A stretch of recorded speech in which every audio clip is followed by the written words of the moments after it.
Hello everyone, boards में अब कुछ ही दिन रह रहे हैं और अगर अभी तक का पूरा सिलेबस नहीं पढ़ा है, अब पूरा सिलेबस पढ़ने बैठना भी मत, क्योंकि अब अगर पूरा सिलेबस पढ़ने बैठोगे तो सब कुछ ब्लैंक आउट कर जाओगे। This is not the time where if you didn't study so you have to read all. Don't work hard now, work smart. ठीक है, स्मार्ट कैसे वर्क कर सकते हैं? जो भी इंपॉर्टेंट पॉइंट है बस उन्हें उठा लो। इंपॉर्टेंट पॉइंट्स को, इंपॉर्टेंट चैप्टर्स को उठाएंगे इंग्लिश में। आपको चैप्टर्स के नाम बता रहा हूं मैं, कुछ मेरे पीछे लिखे हैं, आपको दिख भी रहे होंगे। इनमें से क्वेश्चन आएगा ही आएगा और इन्हें आप अच्छे से प्रिपेयर कर लेना। जो जितने अच्छे से इन क्वेश्चंस को प्रिपेयर कर लेगा उनके उतने ही मार्क्स इनहेंस होते जाएंगे। क्योंकि अब जो टाइम है ना, बहुत कम दिन बच रहे हैं, 12-13 दिन रह रहे हैं जब ये वीडियो आ रही होगी, और उसके बाद आपके पास लिमिटेड टाइम रहेगा क्योंकि बाकी सब्जेक्ट्स भी कवर करने हैं। तो इस तरीके से हमने लिखे हुए ये 5 चैप्टर है, 2 फर्स्ट फ्लाइट के, 2 फुटप्रिंट के और पोम है, जो जिनसे हमने पिछले 10 साल के एग्जाम उठाए हैं। उनमें से एनालाइज करा है कि हर साल कौन से क्वेश्चन आ रहे हैं। तो हमें ये 5 चैप्टर कंटिन्यूअसली मिले जिनसे क्वेश्चन आ ही रहे हैं। ठीक है, तो आप ध्यान दीजिएगा, सही से समझिएगा मैं क्या कहना चाह रहा हूं। हर एक लाइन, हर एक वर्ड इंपॉर्टेंट है, क्योंकि this is the time where we have to put our 100%, otherwise the hope of our parents and the hope of our relatives and all, चलिए रिलेटिव्स को छोड़ दीजिए, जो सारी होप है वो हमारे ऊपर ही है। ठीक है, और इन्हें देखो जो फर्स्ट फ्लाइट में चैप्टर है, इन 2 चैप्टर से हर साल क्वेश्चन आता था, आता है और आता रहेगा। मैडम राइड्स द बस, वल्ली वाला चैप्टर है। वो एक बच्ची होती है, वो कैसे ट्रैवल करती है, कैसे अपना फेयर कलेक्ट करती है, और फिर सब कुछ जो उसने प्लान किया वो रास्ते में क्या एक्सपीरियंस करती है, इनके ऊपर क्वेश्चन आ सकते हैं। उससे कैरेक्टर स्केच पे आ सकते हैं कि जो वल्ली का कैरेक्टर स्केच क्या है मैडम राइट्स है बस में। ठीक है, दूसरा असाइनमेंट बना, इसमें से तो आप लिखवा के मेरे से ले लो कि आएगा ही आएगा डेफिनेटली। हर साल आता रहा है, किसी भी साल का क्वेश्चन पेपर उठा लो, प्रीवियस ईयर, सैंपल पेपर में भी देख लो आप। सरमनेट बनारस का क्वेश्चन है। सरमनेट बनारस में क्या है, कीसा गौतमी और गौतम बुद्ध है। सरमन मतलब होता है सत्संग या प्रवचन।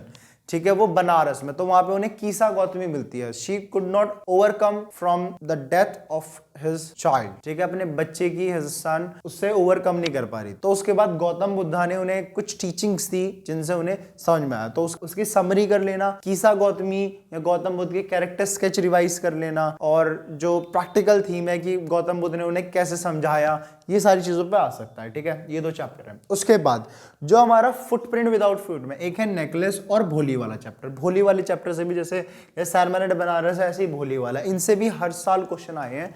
और देखिएगा, भोली वाला जो चैप्टर है, इसमें क्या आएगा कि सुलेखा जो थी उसका नाम भोली क्यों रखा गया। ठीक है, और उसकी कंडीशन के बारे में। ठीक है, और उसका फाइनली जो जब उसने मैरिज के टाइम पे करा, तो इस चीज के बारे में, जैसे गर्ल्स को अप्रिशिएट करने को, तो इसके रिगार्डिंग क्वेश्चंस आ सकते हैं भोली वाले चैप्टर से।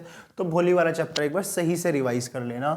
उसके बाद चैप्टर था नेकलेस वाला, नेकलेस वाले में से भी आप ध्यान से रिवाइज कर लेना एक बार, उसमें से भी क्वेश्चन आएगा। ठीक है, जो पोम है ए टाइगर इन द जू, इससे क्वेश्चन हर साल देखा गया है, या तो पैसेज फॉर्म में या फिर सीधे क्वेश्चन आते हैं 3 नंबर के। ठीक है, तो इसको आप सही से कर लेना। अगर ये आपके हो जाए अच्छे से, बिल्कुल क्लियरली, इनमें सबसे अच्छे तरीके से, मतलब मैं क्या कहना चाह रहा हूं, इनकी वोकैब सही से कर लेना।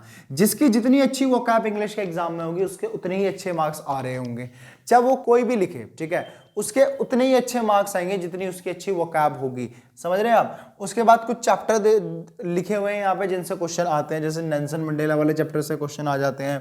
Fire and eyes and the tree, इन पोम को कर लेना। ठीक है, फायर एंड आइज से भी क्वेश्चन काफी हद तक क्या आता है, द ट्री से भी आते हैं, या तो फायर एंड आइज से फॉर्मेट फॉर्म में आ जाते हैं, या ट्री से, या फिर सीधे क्वेश्चन आ जाते हैं। ठीक है, उसके बाद लेंचो वाला चैप्टर है लेटर टू गॉड, उसे कर लेना, एंड एनी ग्रिचोरी, ये वाले चैप्टर हैं जो कि हमें ध्यान देने हैं। इनमें अगर आपने कर लिया, मैं कह रहा हूं आपके 40 मार्क्स बहुत आसानी से आ जाएंगे।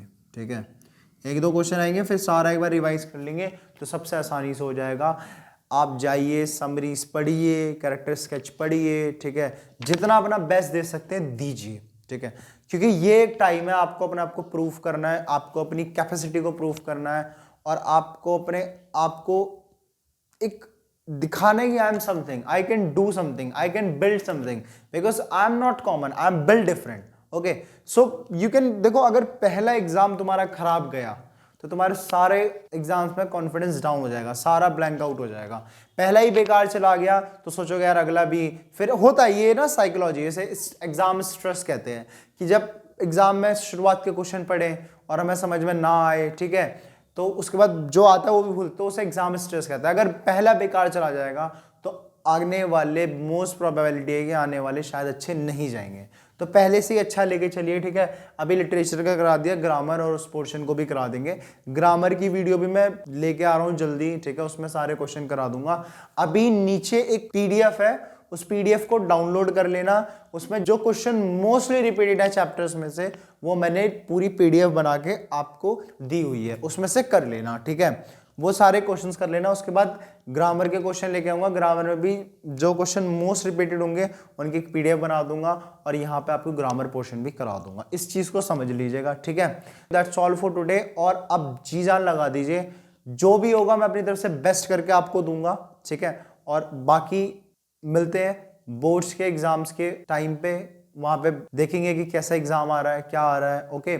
और उसके बाद नेक्स्ट सिर्फ इस सब्जेक्ट में नहीं, काफी सब्जेक्ट्स में आपकी हेल्प करने की कोशिश करेंगे जिसमें हम कर पाएंगे।